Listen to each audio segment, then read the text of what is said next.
여기 먼 독일에서 한국으로 온 한 부부가 있습니다. 이들은 한국에서 평생 잊지 못할 놀라운 경험을 하게 되었다고 하는데요. 대체 이 부부는 한국에서 무엇을 보고 이토록 큰 충격을 받았던 걸까요?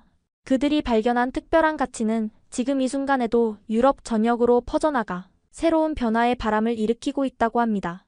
그 흥미진진한 이야기, 지금부터 함께 들어보시죠. 그 전에 잠깐 1초 만에 누를 수 있는 좋아요 버튼을 꾹 눌러주시면 영상 제작에 큰 힘이 됩니다. 그럼 바로 사연 시작하겠습니다. 안녕하세요. 저는 독일에 살고 있는 37살 포프라고 합니다. 제가 한국을 방문하면서 겪었던 놀라운 경험들을 나누고자 해요. 현재 뮌헨 공과대학교의 환경공학연구소에서 지속 가능한 건축 환경과 에너지 효율성에 관한 연구를 진행하고 있습니다. 어린 시절부터 자연과 환경에 관심이 많았던 저는 기후변화와 에너지 위기에 대한 해결책을 찾고자 환경공학을 전공했어요.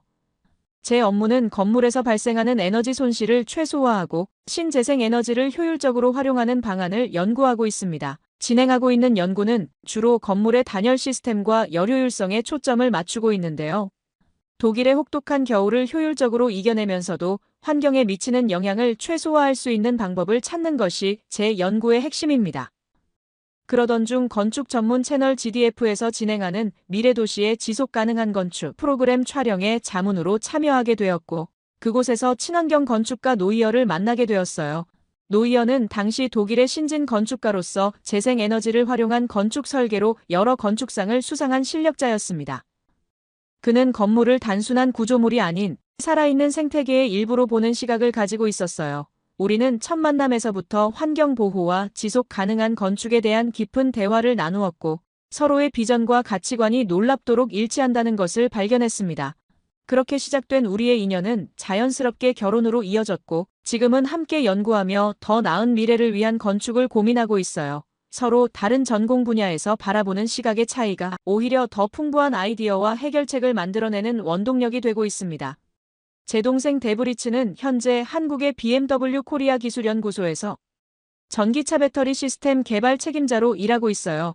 독일 본사에서 우수한 성과를 인정받아 한국 지사로 발령받은 것인데 처음에는 걱정이 많았다고 해요. 하지만 한국에서 지내면서 첨단 기술력과 체계적인 도시 인프라의 놀라움을 금치 못했다고 합니다. 동생은 화상 통화 때마다 한국의 선진화된 모빌리티 시스템과 친환경 도시 설계에 대해 이야기하며 저희 부부에게 꼭 한번 방문해보라고 권했습니다. 그러던 중 남편 노이어에게 뜻밖의 기회가 찾아왔어요. 서울의 대규모 도시재생 프로젝트를 진행하는 건축사무소에서 친환경 건축 자문을 요청한 것입니다. 이 프로젝트는 노후된 산업단지를 친환경 복합문화 공간으로 탈바꿈시키는 것으로 독일의 루르 지역 재생 사례를 벤치마킹하고 싶다는 제안이었습니다. 남편이 루르 지역의 친환경 건축 프로젝트에 참여한 경험이 있었기에 더욱 의미 있는 제안이었어요. 우리는 이 기회를 통해 한국의 건축 기술과 환경 정책을 직접 경험해 볼 수 있을 것이라 기대가 컸습니다. 우리는 그렇게 짐을 챙겨 한국으로 떠나는 일정이 시작되었죠. 하지만 인천공항에 도착해 시내로 이동하는 과정에서 뜻밖의 일이 발생했어요. 14시간의 긴 비행으로 지친 우리는 공항 도착장 근처의 카페에서 잠시 휴식을 취하기로 했습니다. 남편이 들고 있던 검은색 백팩에는 맥북과 아이패드, 현금, 여권 등 중요한 물품들이 들어있었는데 아메리카노를 마시며 잠시 휴식을 취하는 동안 그만 놓고 오고 말았어요. 순간 온몸에 식은땀이 흘렀습니다. 유럽에서라면 이미 누군가가 가져갔을 것이 분명했기 때문이에요.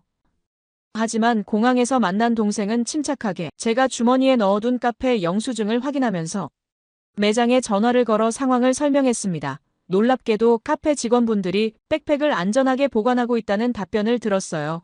더욱 놀라웠던 것은 직원들이 귀중품이 들어있는 가방을 발견하자마자 즉시 매장 CCTV를 확인하고 분실물 관리 대장에 기록했다는 점입니다.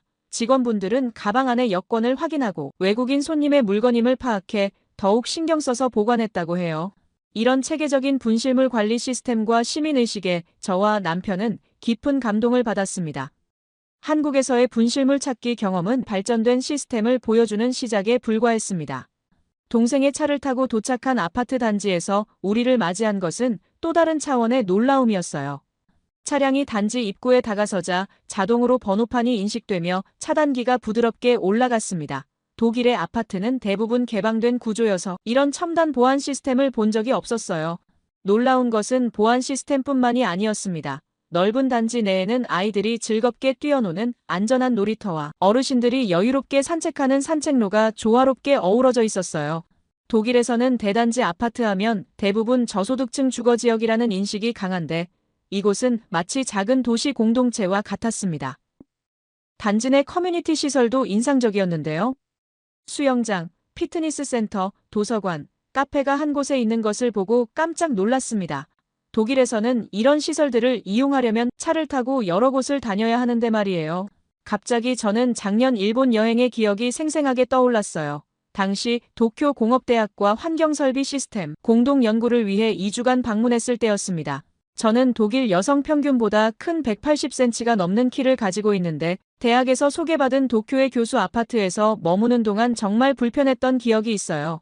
도쿄 중심가의 고급 주거단지였음에도 천장이 낮아 고개를 자주 숙여야 했고 욕실은 제 체격에 비해 너무 작아서 샤워할 때마다 팔꿈치가 벽에 부딪혔습니다. 현관문을 들어설 때도 허리를 굽히지 않으면 안 될 정도였어요. 하지만 한국의 아파트는 완전히 달랐습니다. 천장은 넉넉한 높이로 시원한 개방감을 주었고 공간도 효율적으로 설계되어 있어 키가 큰 저도 전혀 불편함을 느끼지 않았어요. 욕실도 널찍해서 편안하게 이용할 수 있었고 드레스룸과 수납 공간도 여유로워서 놀라웠습니다. 같은 아시아 국가인데도 이렇게나 주거 환경이 다르다는 것이 흥미로웠어요. 나중에 알게 된 사실이지만 한국은 평균 신장이 아시아에서 가장 크다고 하더군요. 아마도 그런 이유로 주거 공간도 더 널찍하게 설계된 것 같았습니다. 동생의 집 현관에 도착하자 또 한 번 놀라움이 기다리고 있었어요. 비밀번호와 지문인식으로 작동하는 도어락 시스템이 설치되어 있었습니다. 독일은 물론 프랑스나 영국 같은 유럽의 선진국들도 아직 구식 열쇠를 사용하는데 이런 디지털화된 시스템이 일상화되어 있다는 점이 인상적이었어요. 현관에서 신발을 벗고 들어가는 문화는 처음에는 어색했습니다. 독일에서는 집 안에서도 신발을 신고 생활하는 것이 일반적이에요. 스위스나 네덜란드처럼 신발을 벗는 문화가 있는 나라들도 있지만 한국처럼 철저하지는 않습니다. 하지만 이런 문화 덕분에 신뢰가 놀라울 정도로 청결하게 유지되는 것을 보고 그 의미를 이해하게 되었어요. 집 안으로 들어서자 스마트홈 시스템에 또 한 번 놀랐습니다. 벽에 설치된 월패드로 조명, 난방, 환기는 물론 택배 알림까지 한 번에 제어할 수 있었어요. 엘리베이터도 스마트폰으로 미리 호출이 가능했고 에어컨과 공기청정기까지 음성으로 제어할 수 있었습니다. 독일의 아파트들은 물론이고 베를린의 최신 주상복합 단지들조차 이런 수준의 스마트홈 시스템은 찾아보기 힘들어요. 이처럼 한국의 아파트 문화는 제가 유럽에서 경험한 모든 주거 형태와는 달랐습니다. 첨단 기술과 커뮤니티의 조화, 안전과 편의성의 완벽한 결합을 보며 이것이 바로 미래의 주거 문화가 아닐까 하는 생각이 들었어요. 현대적인 보안 시스템과 디지털화된 편의시설에 감탄하던 중 가장 깊은 인상을 받은 것은 바로 바닥난방 시스템이었습니다. 여러 첨단 기술 중에서도 이토록 근본적이고 편안한 시스템이 있다는 사실이 놀라웠어요. 신발을 벗고 맨발로 바닥을 딛는 순간 예상치 못한 따뜻함이 발바닥을 통해 온몸으로 퍼져나갔습니다. 그 순간 저는 본능적으로 발바닥을 더 바닥에 밀착시켰어요. 독일의 차가운 대리석 바닥이나 두꺼운 카펫에 익숙했던 제게 이 따뜻한 감촉은 마치 따스한 햇볕을 쬐는 듯한 포근함을 전해주었습니다. 말로는 설명하기 어려운 안락함이 온몸을 감싸안는 듯했어요. 환경공학자로서 이 난방 방식에 강한 호기심이 생겼습니다. 독일을 비롯한 유럽의 난방 시스템은 대부분 라디에이터를 통한 대류식 난방인데 이는 공기를 데워 열을 전달하는 방식이라 열 효율이 낮고 에너지 손실이 큰 편이에요. 게다가 차가운 바닥과 따뜻한 공기의 온도차로 인해 실내 공기 순환에도 문제가 발생합니다. 제 관심을 눈치챈 동생은 핸드폰으로 한국건설기술연구원에서 발행한 자료를 보여주었어요. 덕분에 한국의 온돌이 수천 년의 역사를 가진 전통 난방 방식이라는 것을 알게 되었습니다. 바닥 전체에 파이프를 매설하고 온수를 순환시켜 열을 전달하는 방식이며 이는 전통 온돌의 원리를 현대적으로 재해석한 것이라고 합니다. 동생은 건설기술연구원에서 발행한 여러 기술 보고서들을 보여주며 한국의 온돌 시스템이 어떻게 발전해왔는지 상세히 설명해 주었어요. 남편 노이어는 마치 어린아이처럼 이 시스템에 호기심을 보였어요. 건축가의 눈으로 바라보니 이 난방 방식이 얼마나 과학적인지 알 수 있다며 연신 감탄했습니다. 바닥 전체가 따뜻해지니 열이 골고루 퍼지고 물을 사용해 열을 전달하니 효율도 높다고 설명하는 모습이 신이 난 것 같았어요. 저도 참을 수 없는 호기심에 바닥에 누워보았습니다. 그 순간 온몸으로 전해지는 따뜻함에 깊은 안정감을 느꼈어요. 마치 따뜻한 온천수에 몸을 담근 것처럼 포근했습니다. 이런 난방 방식이라면 겨울에도 편하게 바닥에 앉아서 생활할 수 있겠다는 생각이 들었어요. 동생의 설명으로는 이 난방 방식의 가장 큰 장점은 에너지 절약이라고 합니다. 한번 데워진 바닥이 오래도록 따뜻함을 유지하니 난방비도 적게 든다고 해요. 환경공학자로서 이런 효율적인 시스템에 큰 감동을 받았습니다. 남편은 호기심을 참지 못하고 스마트폰으로 온돌의 역사를 더욱 열심히 찾아보기 시작했어요. 과거 연탄을 사용하던 시절의 안전사고 이야기부터 현대의 첨단 보일러 시스템까지 발전 과정이 흥미진진했습니다. 찾아볼수록 더 흥미로워진 남편은 한국의 여러 건축 관련 사이트들을 열심히 살펴보면서 전통 방식의 장점을 살리면서도 현대기술로 더욱 안전하고 편리하게 발전시킨 점이 인상적이라며 계속해서 감탄했어요. 이제는 유럽에서도 이 시스템을 도입하려는 시도가 늘고 있다는 기사도 발견했습니다. 하지만 아직 시공 기술이 부족해 쉽지 않다고 해요. 남편은 유럽의 건축 포럼들도 하나하나 찾아보며 온돌 시스템에 대한 관심이 점점 높아지고 있다는 사실에 더욱 흥분된 모습이었습니다. 남편과 저는 서로를 바라보며 미소 지었어요. 우리가 먼저 이 훌륭한 시스템을 독일에 소개해보는 것은 어떨까 하는 생각이 들었습니다. 그렇게 우리는 온돌 시스템에 대한 탐구를 끝내고 저녁 식사를 하기 위해 마트를 가자고 했어요. 시간이 꽤 늦어 식사 준비가 걱정되었지만 동생은 여유로운 미소를 지으며 근처 슈퍼에서 장을 볼 수 있다고 했습니다. 독일에서는 저녁 8시만 되어도 대부분의 상점이 문을 닫기 때문에 처음에는 그 말이 의아했어요. 동생의 아파트에서 걸어서 3분 거리에 위치한 홈플러스를 보고 저는 깜짝 놀랐습니다. 독일에서는 일상용품을 사려면 최소 15분 이상 차를 타고 이동해야 하는데 이렇게 가까운 곳에 대형 슈퍼마켓 체인점이 있다니 믿기지 않았어요. 더구나 밤 8시가 넘은 시간인데도 매장은 밝게 불을 켜고 있었고 여러 사람들이 자유롭게 쇼핑을 하고 있었습니다. 매장 안으로 들어서자 그 규모와 품목의 다양성에 또 한 번 놀라움을 금치 못했어요. 신선한 과일과 채소는 물론 즉석식품, 생활용품까지 없는 게 없었습니다. 독일의 늦은 시간대 편의점이라고 해봐야 몇 가지 과자와 음료수만 파는 작은 가게인데 이곳은 마치 낮에 운영하는 일반 마트와 다름없는 모습이었어요. 이런 게 정말 심야까지 영업한다는 사실이 저에게는 작은 문화 충격으로 다가왔습니다. 홈플러스 안으로 들어서자 또 다른 놀라움이 기다리고 있었어요. 독일의 소형 상점들은 단품 위주로 판매하는데 반해 이곳은 다양한 묶음 상품과 할인 행사가 한창이었습니다. 계절 과일들이 아름답게 진열되어 있었고 세계 각국의 과자와 스낵들도 풍성하게 구비되어 있어 눈을 즐겁게 했어요. 상품을 고르는 중에 영어로 된 제품 설명을 찾기 어려웠는데 직원분이 먼저 다가와 친절하게 도움을 주셨습니다. 독일에서는 좀처럼 경험하기 힘든 적극적인 서비스에 감동을 받았어요. 더욱 놀라웠던 것은 이런 대형 슈퍼마켓이 도시 곳곳에 있다는 사실이에요. 동생의 설명에 따르면 한국의 도시는 15분 생활권이라는 개념으로 설계되었다고 합니다. 병원, 은행, 학교, 시장 등 모든 생활시설이 도보 15분 거리 내에 위치해 있는 곳이 많아지고 있다 말했습니다. 이런 편리한 도시 설계는 제가 경험한 어느 유럽 도시에서도 보지 못한 것이었습니다. 독일에서는 상상도 할 수 없는 일이에요. 저희가 사는 뮌헨 교외의 경우 간단한 장을 보려 해도 차가 필수이고 병원에 가려면 반나절을 잡아야 합니다. 이런 편리한 시스템에 감탄하다 보니 자연스럽게 얼마 전 도쿄 공대와의 연구 협업 차방문했던 일본에서의 경험이 떠올랐는데요. 도쿄는 대도시임에도 늦은 시간에는 대부분의 상점이 문을 닫아 불편했던 기억이 났습니다. 하지만 이곳 한국은 모든 것이 가까이에 있어 시간 낭비가 전혀 없다는 점이 놀라웠어요. 계산대에서는 또 다른 놀라움이 기다리고 있었습니다. 현금이 없어도 카드는 물론 스마트폰으로도 결제가 가능했어요. 독일은 아직도 현금 선호도가 높은 데다가 카드 결제도 때때로 거절당하는 일이 있습니다. 일본 출장 때도 의외로 현금 위주의 결제 시스템을 경험했던 터라 한국에 이런 편리한 결제 시스템이 일상화되어 있다는 점이 신선한 충격으로 다가왔어요. 특히 카드나 스마트폰을 살짝 대기만 해도 결제가 순식간에 이루어지는 모습은 마치 미래의 한 장면을 보는 것 같았습니다. 동생은 우리의 놀라움을 즐기며 더욱 신기한 것이 있다고 배달 문화를 소개했는데 스마트폰 앱으로 음식은 물론 생필품까지 주문하면 1시간 안에 배달된다고 합니다. 처음에는 반신반의했지만 동생이 실제로 앱으로 주문하는 모습을 보여주었어요. 이런 서비스는 독일에서는 대도시 일부 지역에서만 제한적으로 가능한데 한국에서는 전국 어디서나 이용할 수 있다니 놀라웠습니다. 밤늦게까지 영업하는 식당들, 24시간 운영되는 편의점들, 언제든 이용할 수 있는 배달 서비스들, 이 모든 것이 마치 도시 전체가 하나의 거대한 생활 지원 시스템처럼 느껴졌어요. 이런 편리한 인프라가 있다면 일과 삶의 균형을 맞추기도 한결 수월할 것 같았어요. 이런 시스템은 바쁜 현대인의 삶을 더욱 효율적으로 만들어주는 것 같았습니다.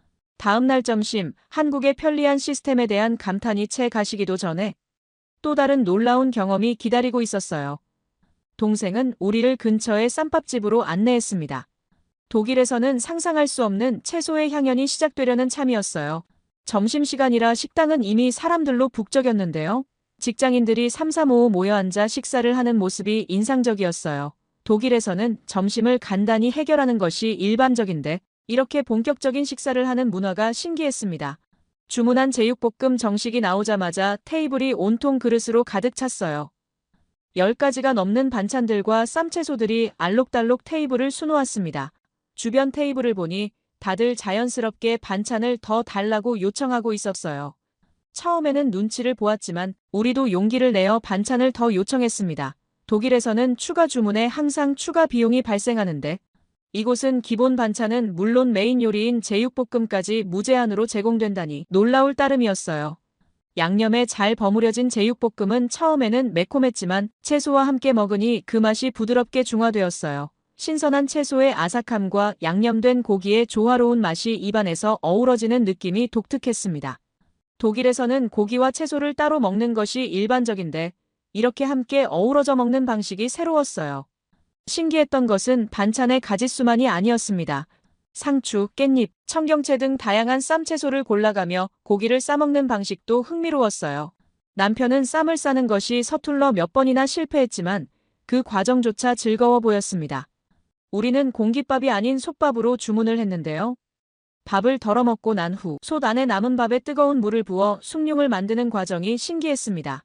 누룽지의 구수한 향과 씹히는 식감이 독특했어요. 마지막에는 솥바닥에 붙어있던 누룽지를 긁어먹으며 식사를 마무리했는데 이런 경험은 공깃밥으로는 절대 할 수 없는 특별한 것이었습니다. 이번 음식 문화에서 단순한 음식 그 이상의 의미를 담고 있었어요. 여러 사람이 둘러앉아 반찬을 나눠 먹고 서로를 배려하며 음식을 권하는 모습에서 공동체 문화가 느껴졌습니다. 독일의 개인주의적인 식사 문화와는 확연히 달랐어요. 남편은 이런 식사 방식이 직장 동료들과의 유대감을 높이는 데도 도움이 될 것 같다며 감탄했습니다. 실제로 주변 테이블들을 보니 화기애애한 분위기 속에서 대화를 나누며 식사하는 모습이 보기 좋았어요. 식사를 마치고 우리는 경복궁으로 향했는데 웅장한 궁궐 건축물을 보며 남편의 눈빛이 반짝였습니다. 건축가의 시선으로 느꼈을 때 한국의 전통 건축에는 과학적인 원리가 숨어 있다는 것을 발견할 수 있었어요. 기와의 곡선미부터 기둥의 배치까지 모든 것이 이유가 있는 설계였습니다. 처마의 각도는 여름에는 햇빛을 막아주고 겨울에는 햇빛을 받아들이도록 정교하게 계산되어 있었어요. 이런 자연 친화적인 설계 방식에 남편은 깊은 감명을 받은 듯 했습니다. 건물 사이사이로 부는 바람의 흐름도 과학적이었는데요. 더운 공기는 위로 빠져나가고 시원한 공기는 아래로 들어오는 자연 환기 시스템이 수백 년 전에 이미 완성되어 있었다는 사실이 놀라웠습니다. 현대 건축이 지향하는 환경 친화적인 설계가 이미 한국의 전통 건축에 녹아 있었어요. 이렇게 음식 문화에서부터 건축에 이르기까지 한국의 전통에는 오랜 시간 축적된 지혜가 담겨 있었습니다. 현대적 편리함만을 추구하던 우리의 시선이 한국의 전통 문화를 통해 새로운 관점을 얻게 되었어요. 한국의 전통 문화에서 받은 감동과 영감을 안고 우리는 동생과 작별 인사를 한 뒤 독일로 아쉬운 마음을 뒤로 한 채 돌아왔어요. 돌아오는 비행기 안에서도 남편은 끊임없이 온돌 시스템에 대해 이야기했습니다. 환경공학자인 저 역시 이 시스템의 에너지 효율성에 깊은 인상을 받았기에 생각이 자꾸 들더라고요. 귀국 직후 우리는 곧바로 집 개조 계획을 세웠는데요. 그 이유는 독일의 차가운 겨울을 좀 더 효율적으로 이겨내기 위해서입니다. 운이 좋게도 독일에서 활동하는 한인 건설업체를 찾을 수 있었어요. 처음에는 걱정이 많았습니다. 그 이유는 독일의 건축 자재와 환경이 한국과는 많이 다르기 때문입니다. 무엇보다 독일의 물은 석회질 함량이 높아 온수 시스템에 문제가 될 수 있다는 점이 우려되었어요. 하지만 한인 업체는 이미 이런 문제들을 해결한 노하우를 가지고 있었습니다. 업체는 독일 환경에 맞춘 특별한 정수 시스템을 설치하고 물순환 방식도 최적화했어요. 일반적인 온돌보다 파이프를 더 깊게 매설하여 열 손실을 줄이는 방식을 제안했습니다. 독일의 단열 기준에 맞추어 시스템을 설계한다는 점이 인상적이었어요. 시공이 끝나고 처음 가동했을 때의 그 따뜻함이 아직도 생생합니다. 한국에서 경험했던 그 포근한 온기가 우리 집에서 재현되는 순간이었어요. 놀라운 일은 그 후에 일어났는데요. 겨울이 다가오면서 우리 집은 친구들과 가족들의 필수 모임 장소가 되었습니다. 차가운 바닥 때문에 모임을 꺼리던 사람들이 이제는 우리 집에 오면 신발을 벗고 바닥에 앉아 있는 것을 즐기게 되었어요. 소문은 빠르게 퍼졌고 건축 잡지사에서 취재 요청이 들어올 정도였습니다. 우리 집은 어느새 독일에서 한국의 온돌 문화를 체험할 수 있는 작은 전시장이 되었어요. 더욱 고무적인 것은 실제 에너지 사용량의 변화였습니다. 기존 라디에이터 난방에 비해 20% 이상 에너지 소비가 줄어들었어요. 환경공학자로서 이런 효율성은 정말 큰 장점이라고 생각했습니다. 얼마 전에는 스위스의 한 건축사무소에서 연락이 왔는데 친환경 공동주택 프로젝트에 온돌 시스템을 도입하고 싶다는 내용이었습니다. 이제 한국의 온돌은 유럽에서 친환경 난방 시스템의 대안으로 진지하게 검토되고 있어요. 한국 여행에서 경험한 온돌의 매력이 유럽 전역으로 퍼져나가고 있습니다. 전통의 지혜와 현대기술의 만남이 만들어낸 이 훌륭한 시스템이 머지않아 유럽의 추운 겨울을 따뜻하게 데워줄 수 있을 거라는 희망이 생겼어요. 이것은 단순한 난방 시스템의 변화가 아닌 더 나은 삶의 방식을 향한 작은 혁신의 시작이라고 생각합니다. 지금도 우리 집을 방문하는 손님들은 따뜻한 바닥에 앉아 이야기를 나누며 한국에서 경험했던 우리처럼 그 포근함에 감탄하고 있어요. 이렇게 문화는 서로 배우고 발전하면서 더 나은 미래를 만들어가는 것 같습니다. 한국의 온돌 문화를 유럽에 전파하는 작은 계기를 만들었다는 사실이 자랑스러워요. 앞으로도 이런 문화적 교류가 더욱 활발해져서 서로의 장점을 배우고 발전시켜 나갈 수 있기를 희망합니다. 함께 이야기 나눠주셔서 감사합니다. 모두 안녕히 계세요. 오늘의 사연 어떻게 들으셨나요? 포프 부부가 한국에서 발견한 특별한 가치가 지금은 유럽의 새로운 변화를 만들어가고 있다는 점이 인상적이었습니다. 작은 경험 하나가 이토록 큰 파장을 일으킬 수 있다는 것이 놀랍지 않으신가요? 어쩌면 지금 이 순간에도 그들은 한국의 또 다른 문화를 유럽에 전하고 있을지도 모르겠습니다. 여러분의 생각을 아래 댓글에 남겨주세요. 그리고 감동적인 사연을 주변 사람들과 공유하고 함께 이야기 나눠보세요. 마지막으로 1초밖에 걸리지 않는 구독과 좋아요, 알림 설정은 영상 제작에 큰 힘이 됩니다. 지금까지 감동을 담아 여러분께 진심을 전하는 감동 담기였습니다. 오늘 하루도 행복한 하루 보내세요.